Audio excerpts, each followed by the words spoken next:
नमस्कार बच्चों, मेरा मेरा नाम पुनीत मिश्रा है। जल्दी से देखिए, सामने जो टॉपिक दिया हुआ है वो क्लैट का टॉपिक दिया हुआ है। जैसा कि आप जानते हो, कॉमन लॉ एडमिशन टेस्ट की बात अगर हम लोग करें तो जो इसमें करंट अफेयर और जीके का पोर्शन है, जो करंट अफेयर और जीके का पोर्शन है उसमें कौन कौन से क्वेश्चन आते हैं, कितने सारे क्वेश्चन आते हैं, इनके बारे में आज हम डिस्कशन करेंगे और उसका छोटा सा फॉर्मेट भी हम डिस्कशन करेंगे, किस तरह के क्वेश्चन आते हैं। तो चलिए जल्दी से स्टार्ट करते हैं। जैसा कि आप यहाँ पर देख रहे हो कि बहुत सारे क्वेश्चन हैं और बहुत ही इंपॉर्टेंट क्वेश्चन हैं, तो इनके बारे में हम जरूर डिस्कशन करेंगे और क्लैट एग्जाम के लिए बहुत ही इंपॉर्टेंट है। तो चलिए, जैसे कि हम यहाँ पर देख रहे हैं, तो जल्दी से फटाफट हम इस क्वेश्चन को बढ़ाते रहेंगे। जो करंट अफेयर है 2025 के लिए, जो बहुत ही इंपॉर्टेंट है, कॉमन लॉ एडमिशन टेस्ट।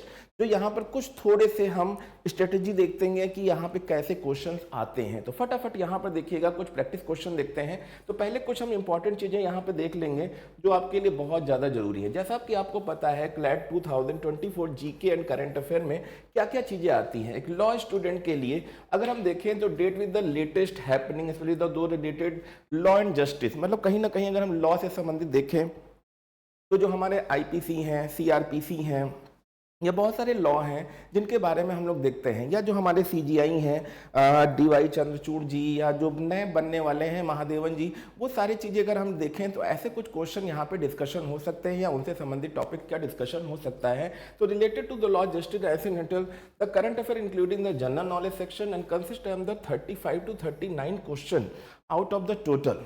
ठीक है, out of total of 150 question, 150 question में से कहीं ना कहीं करंट अफेयर का बहुत बड़ा योगदान होता है बच्चों। तो जल्दी से फटाफट यहाँ पे देखिए, और कहीं ना कहीं इनसे जो संबंधित पैसेज आता है, कुछ जो नए क्राइटेरिया आया है, नया क्राइटेरिया में हम देखते हैं कि 450 वर्ड का एक पर्टिकुलर पैसेज होता है, उस पैसेज में से ही हमें क्वेश्चन और उसके आंसर देखने पड़ते हैं। तो चलिए जल्दी से देखते हैं। यहाँ पर कुछ हमारे पास इंडियन पॉलिटी एंड गवर्नेंस के क्वेश्चन होते हैं। इंडियन पॉलिटी की अगर हम बात करें तो इंडियन पॉलिटी में अगर हम आर्टिकल की बात करें तो जब हमारा 26 जनवरी 1950 जो रिपब्लिक डे होता है, कहीं ना कहीं उसके पहले हम लोग मनाते हैं रिपब्लिक डे। तो अगर रिपब्लिक डे मनाते हैं तो वहाँ पे जब हमारा संविधान, जो संविधान के आर्टिकल पूरी तरह से पारित हुए, तो आपको पता है 395 आर्टिकल होते हैं, 22 पार्ट थे और 8 शेड्यूल थे, जो अब टोटल अमेंडमेंट मिलाकर 460 आर्टिकल हो चुके हैं, 25 पार्ट एंड 12 शेड्यूल्स हो चुके हैं। तो उनसे भी कुछ क्वेश्चंस होंगे जो Indian government including the executive, legislative and judiciary से संबंधित होते हैं। अब इंटरनेशनल रिलेशन देखें, इंटरनेशनल रिलेशन का देखा है तो आपने देखा होगा जो हमारे फॉरेन मिनिस्टर हैं, ठीक है, जयशंकर जी। अब उनके बाद में बात करें तो this topic the cover Indian relationship with the other countries, foreign policy and role in the international organisation and the united nation. अब अगर हम बात करें जैसे इकोनॉमी एंड फाइनेंस के बारे में, तो इकोनॉमी एंड फाइनेंस की अगर हम बात करें बच्चों यहाँ, तो this topic cover the basic of the economics and supply, the demand and inflation, the economic policy, you the aware the latest development and financial sector such the budget, GST and banking. तो budget जैसा आपके देखे होंगे, निर्मला सीतारमन जी ने जो budget पेश किया, interim budget, फिर दोबारा से फिर बजट पेश किया। तो यहाँ पर अगर हम देखें बजट की बात करें, GST good and service tax की बात करें, जिसमें हम बहुत सारे टैक्सेस की बात करते हैं। इसके पहले वैट चलता था, वैल्यू एडेड टैक्स के बारे में बात करें, तो बहुत सारी इंपॉर्टेंट चीज़ें हैं बच्चों। यहाँ पर ध्यान दीजिएगा, मैं हिंदी इंग्लिश दोनों में पढ़ाऊंगा, बाइलैंग्वेज प्रोसेस रहेगी, तो परेशान होने की ज़रूरत नहीं है। चलिए यहाँ पे आगे बढ़ते हैं।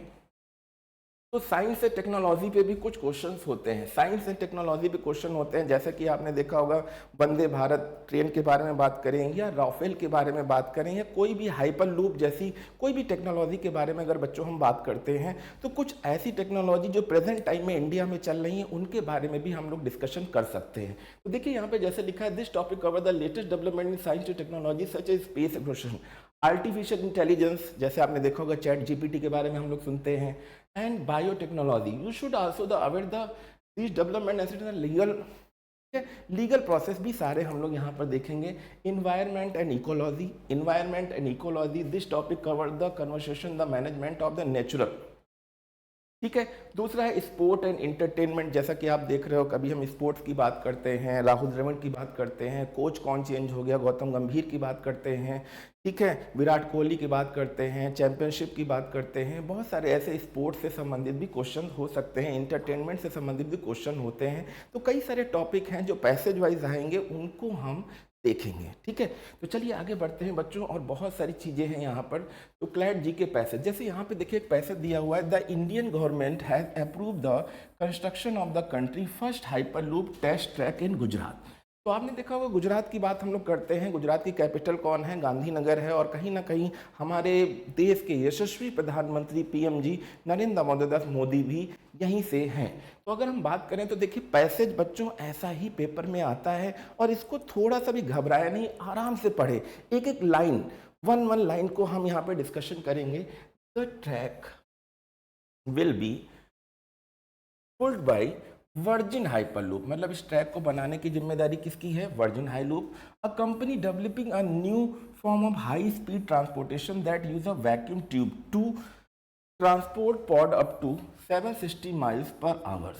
तो देखिए यहाँ पर पर्टिकुलर एक दिया हुआ है, the test track will be 10 kilometres long and will be use to test and safety and performance of virgin hyperloop.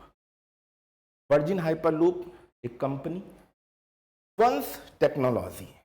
The company hoped to start construction on the track 2025, मतलब ये ट्रैक कंप्लीट करने की जिम्मेदारी 2025, and to have it operation by 225, मतलब शुरू भी होगा और ऑपरेशन पूरी तरह से पूरा हो जाएगा। It successful the test track could pave the way the constructing a commercial hyperloop system in India. Hyperloop system क्या होता है, एक शीशे के ग्लास में पर्टिकुलर कुछ सीटें होंगी जिनके द्वारा, जैसे अभी आपने देखा होगा Delhi to Meerut rapid train चलाई गई है, जो कहीं ना कहीं 130 आवर्स की जो एक ट्रैवलिंग होती थी उसको कम करके 20 और 25 मिनट्स कर दिया। कितनी अच्छी चीज़ है। तो यहाँ पर अगर हम बात करें commercial hyperloop system in India, Hyperloop system could revolutionise transportation in India, connecting major cities in the fraction of the time it currently take a travel by train or plane। ठीक है, तो यहाँ पे देखिए एक छोटा सा पैसे दिया हुआ है, ये हिंदी में दिया हुआ है, बट इससे अगर हम क्वेश्चन देखें तो यहाँ पे देखिए क्वेश्चन कैसे आता है, ये मैंने पीपीटी में बनाया था बट पीडीएफ में कन्वर्ट हो गया है। अब यहाँ पे देखिए हमने which company is developing the hyperloop technology, तो ये तो मैंने अभी पढ़ा था कि भाई किस कंपनी ने हाइपरलूप टेक्नोलॉजी विकसित करी है। तो भाई यहाँ पे देखिए वर्जिन हाइपरलूप की हम लोग बात कर रहे थे। अब यहाँ पे कंपनी देखिए स्पेस एक्स का तो कोई नाम भी नहीं आया, ट्रांसपोर्टेशन टेक्नोलॉजी ऐसा भी कुछ नाम नहीं था, तो यहाँ पे राइट आंसर क्या हो जाएगा, वर्जिन हाइपरलूप 1।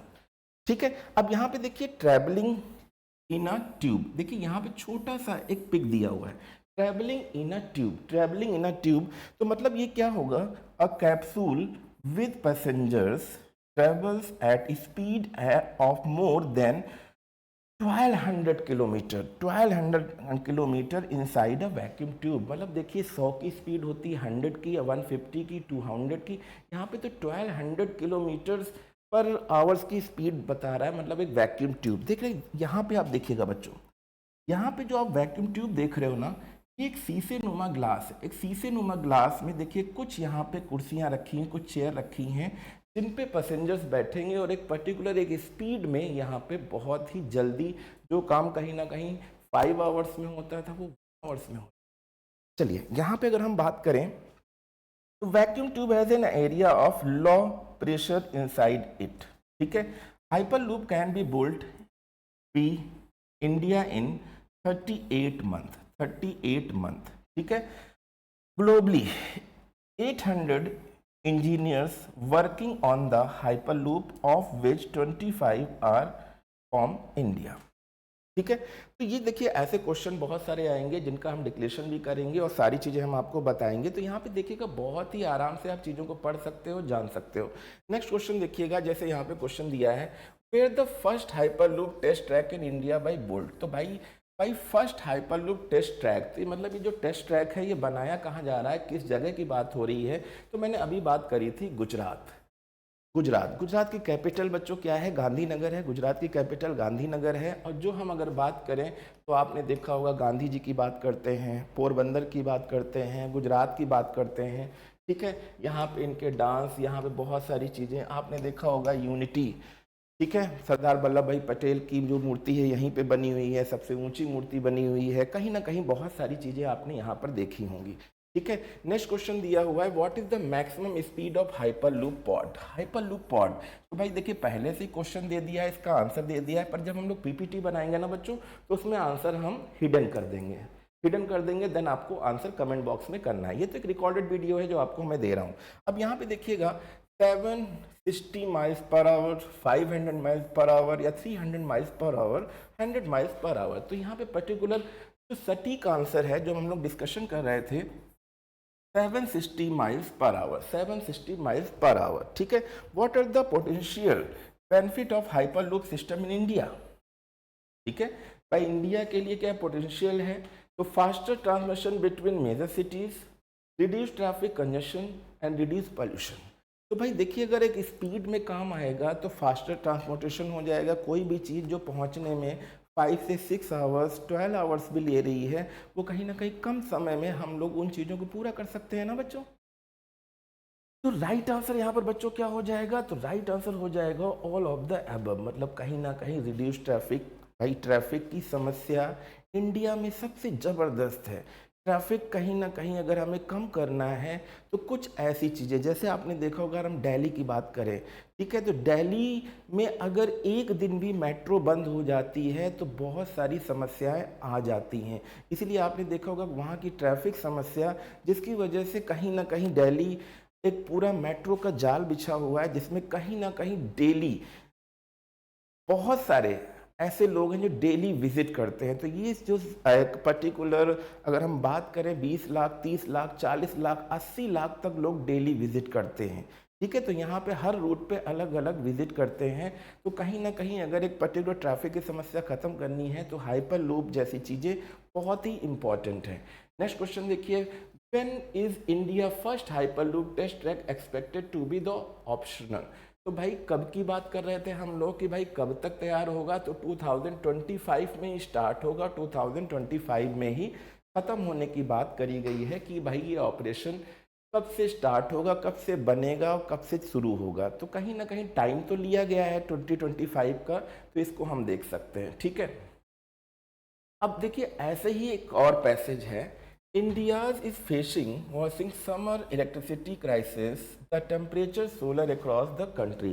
जैसे इस बार आपने देखा था हीट वेव की बात करें बच्चों, तो इस बार हीट वेव की वजह से लाइट कटिंग बहुत ज़्यादा हुई, एसी प्रॉब्लम्स बहुत ज़्यादा हुई, एसी सेल भी बहुत ज़्यादा हुई है। तो ये कंडीशन अगर हम बात करें टेम्परेचर शोर across the country peak power demand has already surpassed last year level, and experts are warning that the situation could worse the coming weeks। मतलब कुछ अगर बात करी जाए तो पावर जो हमारे पास इलेक्ट्रिक पावर है वो कहीं ना कहीं धीरे धीरे इतने सारे व्हीकल्स, इतनी सारी चीज़ें बढ़ रही हैं। जैसे आपने देखा होगा अगर हम इलेक्ट्रॉनिक स्कूटी की बात करें, इलेक्ट्रॉनिक व्हीकल्स की बात करें, तो भारत में बहुत तेज़ी से बढ़ रहे हैं। जिसके हिसाब से अगर हम देखें तो जितनी भी डिमांड और सप्लाई है वो बहुत कम हो रही है धीरे धीरे। तो main reason for the crisis is a shortage of coal. यहाँ पे देखिए कोल पे टारगेट किया गया है, कोल मतलब कोयला। India relies heavily on coal to generate electricity and the country coal mines are struggling to meet demand, this due to several factor including a slow down production, a shortage of labor and logistical problem. The government has taken steps to address the crisis such as the importing more coal and organic states the conserve power। But जो यहाँ पे ध्यान रखना, इस passage को आप जितना अच्छे से पढ़ेंगे आप क्वेश्चन के आंसर उतनी जल्दी आप दे पाएंगे। And these measures have not prevented blackout in some of the countries। The electricity crisis several negative consequences in India, the disturbing business, costing powers, cuts of the home and hospital, and leading to higher prices for electricity। The crisis is also major investment the government with the promise to provide reliable and affordable electricity of all Indians। Clear? अब इससे question कैसे आएगा, अब इससे भी question देखिए मैंने तो लिख दिया है। What is the main reason of Indian summer electricity crisis, summer electricity crisis. तो यहाँ पे देखिए शॉर्टेज ऑफ कोल सही है, slow down of production right, and shortage of labour, right. ठीक है, बहुत सारी कोल प्रोसेस, कोल के जो माइंस हैं उनमें प्रॉब्लम्स आती हैं जिसकी वजह से लेबर डरता रहता है। ठीक है, तो राइट आंसर क्या हो जाएगा, all of the above. What is the government done to address the crisis. तो भाई इंपॉर्टेंट मोर कोल, ठीक है, state the conserve power both A and B. तो राइट आंसर यहाँ पर क्या हो जाएगा। अच्छा बच्चों, एक चीज और ध्यान दीजिएगा, कहीं ना कहीं जब भी बोथ ए बी ऑप्शन होता है तो कुछ कंडीशन में 100% आप उसे ओके कर सकते हो, बट पढ़ना जरूरी है। ठीक है, ऐसा नहीं कि मैंने कह दिया है कि ये जरूरी है तो जरूरी है, ऐसा नहीं है। ठीक है, तो राइट आंसर यहाँ पे क्या हो गया। ठीक, अब दिखा है what is the negative consequence of the crisis. तो भाई क्राइसिस क्या है, इसकी वजह से क्या निगेटिविटी फैल रही है। यहाँ पे देखिए लिखा है disturbing business, costing power cut and home and hospital, leading to higher prices of electricity. तो कहीं ना कहीं राइट आंसर आप खुद ही समझ गए होंगे, ऑल ऑफ द अबव। ऐसे बहुत ही इंपॉर्टेंट क्वेश्चन है जिसमें आप पैसेज पे ध्यान देंगे और उनसे संबंधित, उनसे रिलेटेड क्वेश्चन होंगे और उनके आंसर ही आपको डिस्क्राइब करने हैं और अच्छे से समझना है। देखिए मेन चीज़ होती है, चाहे हम लॉ की बात करें, चाहे किसी भी सब्जेक्ट की बात करें, मेन चीज़ होता है उसका डिस्क्रिप्शंस आप कैसा देते हैं, ये डिपेंड करता है आपके टॉपिक एंड मैटर। तो इसको आपको पढ़ना बहुत ज़रूरी है और ध्यान लगा के पढ़ना है। अगर आप पेंसिल और पेन रख के एक एक लाइन को पढ़ेंगे तो आप सारे क्वेश्चन के आंसर भी बहुत अच्छे से दे सकते हैं। ठीक है, तो ऐसे ही क्वेश्चन देखिए, what is the government promise of Indian about electricity. Yes, to provide reliable and affordable electricity. तो इंडियन गवर्नमेंट ने क्या वादा किया है कि to provide reliable and affordable, मतलब जनता को आसानी से, और जो कहीं ना कहीं भारत में बहुत सारी जनता इतनी गरीब है बिजली का बिल नहीं जमा कर सकती है, तो एक सस्ते रेटों पे उनको पहुंचाया जाएगा। ठीक है बच्चों, तो यहाँ पे देखिए बहुत ही इंपॉर्टेंट चीज़ थी, फिर लिखा है what is the future of India electricity sector. तो future of India electricity sector, तो यहाँ पे देखिए क्या लिखा हुआ, इट इज़ अ अनसर्टेन। तो राइट आंसर क्या हो जाएगा, इट इज़ अ अनसर्टेन। तो अभी फ्यूचर में बहुत सारी चीज़ें ग्रोथ देखने को मिल रही हैं, बट यहाँ पे कुछ ठहराव की भी स्थिति हो सकती है। अब देखिएगा, तो ऐसे क्वेश्चन बहुत सारे होंगे, तो बहुत सारे इंपॉर्टेंट क्वेश्चन हैं, इनको आप डिस्कशन जरूर करिएगा। और अगर आपको समझ में आया हो तो लाइक भी जरूर करिएगा और चीज़ों को समझिए। और अगर कोई भी प्रॉब्लम आती है तो कमेंट बॉक्स में मैसेज जरूर करें। मेरा नाम पुनीत मिश्रा है और मैं मिलूँगा फिर नेक्स्ट टाइम एक अच्छे से और एक इंटरेस्टिंग टॉपिक जो करंट अफेयर, क्लैट सभी के लिए इम्पॉर्टेंट टॉपिक होगा। तो तब तक के लिए धन्यवाद।